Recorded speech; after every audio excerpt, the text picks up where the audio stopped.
Hello my fellow Ouyan and welcome to Day of the Ouya TV and our weekly recap. Since this week we had relatively few good new game releases, I'll also show you some footage from an Ouya game jam we were judges for.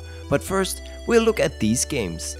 Homeland Strike Force by roxIndie, BombSquad by Froemling, and Quiet Christmas by Nostatic software. So, let's start with Homeland Strike Force, which despite its current beta stadium is actually quite nice to play. In Homeland Strike Force you chase after an elusive terrorist who likes nothing better than to wreak havoc and chaos on American soil.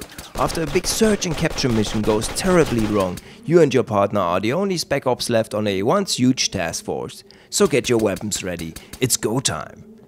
Obviously, Homeland Strike Force isn't Call of Duty level, but I still liked it. Because of the low budget graphics, the focus of this game is more on story and gameplay. Both are very well done and I got hooked as soon as I learned how to turn on night vision. Considering the fact that Homeland Strike Force is still in beta, I'm not going to be terribly hard on it. However, with a decent tutorial to learn the controls, Homeland Strike Force could actually be a title that I would buy. The missing tutorial is in fact the only thing I don't like about this game. You jump right into your first mission without knowing what to do. So when you try out Homeland Strike Force, look at the menu first to learn the controls.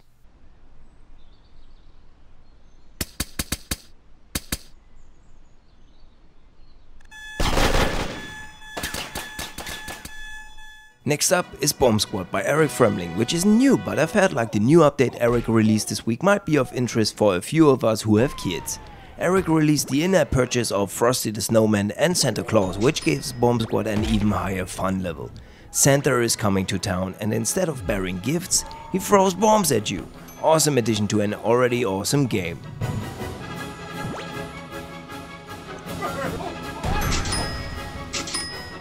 Quiet Christmas is the third game by Nostatic software, centering on a little girl who likes nothing better than quiet and cleanliness. In the sequel to Quiet Please, you need to prepare the house for the upcoming Christmas Eve. As usual, you need to find various items like a cookie bowl to make cookies, the stockings of your little brother, or a way to neutralize that annoying Santa Mr. Peabody has built in front of his house. If you like the other two titles by Nostatic software, you will also enjoy Quiet Christmas.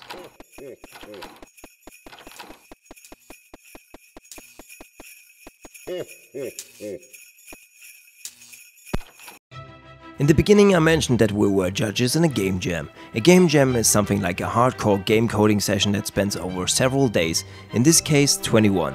At the end the contestants present their games to the other participants and judges. Together with Bob Mills from Ouya and the guys from Golden Tricycle who created the game Clark, we were part of the jury for the Ouya Game Jam Berlin. The winner of this contest was Celesteroids, which had great appeal because of its really funky controls.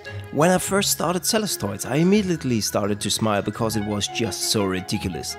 As a party game, Celesteroids has great potential since it's so incredibly hard to maintain momentum and control that weird looking guy. Now it just needs to be finished, which is probably going to take a couple of months.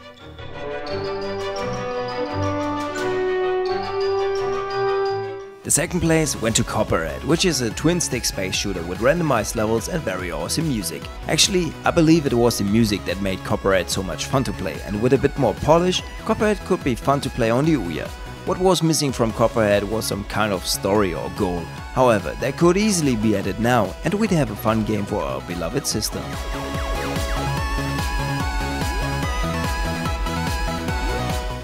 The third place went to Homebrew, which to be honest was my favorite game of this contest. It had the most polished look, but was also lacking some core features which cost Homebrew the win.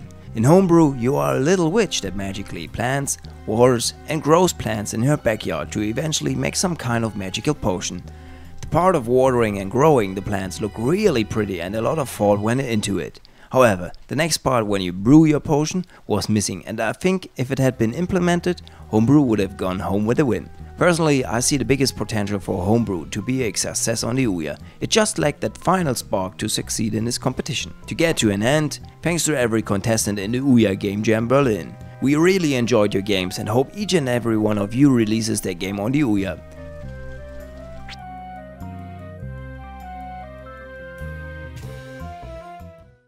That is also the end of this weekly recap. We'll see each other next week. Bye!